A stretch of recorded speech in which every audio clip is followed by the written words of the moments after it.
రక్తహీనతపై ప్రతి ఒక్కరూ అవగాహన కలిగి ఉండాలని, నీరసం, తిమ్మిర్లు, అలసట, ఏ పని చేయాలనిపించకపోవటం, ఆకలి తగ్గటం ఇటువంటి లక్షణాలుంటే వెంటనే సమీపంలోని మీ డాక్టర్స్ని లేదా ప్రభుత్వ వైద్యశాలలో పరీక్ష చేయించుకోవాలని రాష్ట్ర సెటిబుల్స్ కార్పొరేషన్ డైరెక్టర్ డాక్టర్ చప్పిడి వెంకటేశ్వరరావు పేర్కొన్నారు.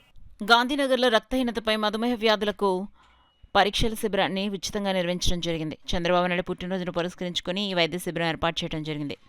శిబిరంలో పిఎన్జీ కంపెనీ రక్త పరీక్షలు చేసి వారి సేవలు అందించారు. సుమారు 80 మంది రోగులకు సేవలు అందించారు.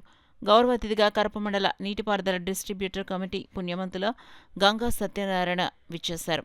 కార్యక్రమంలో వీరబాబు, సూరిబాబు, సత్యనారాయణ, రామకృష్ణ, రాజీవ్, నాగమణి, అను, భవానీ, మల్లుల వీరబాబు తదితరులు పాల్గొన్నారు.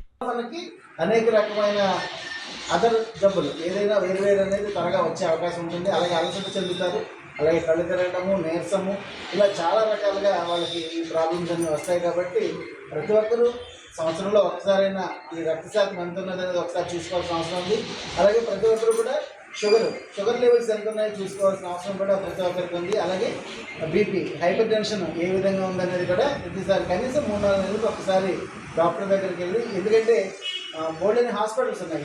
గవర్నమెంట్ హాస్పిటల్స్ ప్రతి వీధిలో గవర్నమెంట్ హాస్పిటల్ అని ఈరోజు ఈ మధ్యన మేము తెలుగుదేశం పార్టీ జరిపిన హాస్పిటల్స్ అన్ని పెంచడం జరిగింది. అంచేత దగ్గరలో ఉన్న హాస్పిటల్లో ఎక్కడుంటే అక్కడ మీరు ఉచితంగా వైద్యం అందిస్తారు. అలాగే ఏఆర్వి కూడా ఉచితంగా ఇస్తున్నారు. అన్ని హాస్పిటల్ అవైలబిలిటీ ఉంది. మీరు దగ్గరలో ఉన్న హాస్పిటల్స్లో ఇవి చెక్ చేయించుకొని మీరందరూ ఆరోగ్యంగా ఉండాలని చెప్పేసి ఈ సందర్భంగా తెలియజేస్తూ ఈ అవకాశం ఇచ్చిన ఈ పిఎన్జీ కంపెనీ వారికి, ముఖ్యంగా వాళ్ళ యొక్క రిప్రజెంటేటివ్, అలాగే వాళ్ళ నర్సు, వీళ్ళందరికీ కూడా టెక్నీషియన్ వాళ్ళందరూ వచ్చారు. వాళ్ళకి ఇక్కడ ఇచ్చేసిన వాళ్ళకి, అలాగే మా కరప మండల మిత్రులు వేములవాడి నుంచి నీటిపారుదల సంఘం డైరెక్టర్ ఆయన ప్రెసిడెంట్ పీజీ గారు వీళ్ళందరూ వచ్చారు. వీళ్ళకి అందరి ప్రతి ఒక్కరికి కూడా ధన్యవాదాలు తెలియజేస్తూ సెలవు తీసుకున్నాను.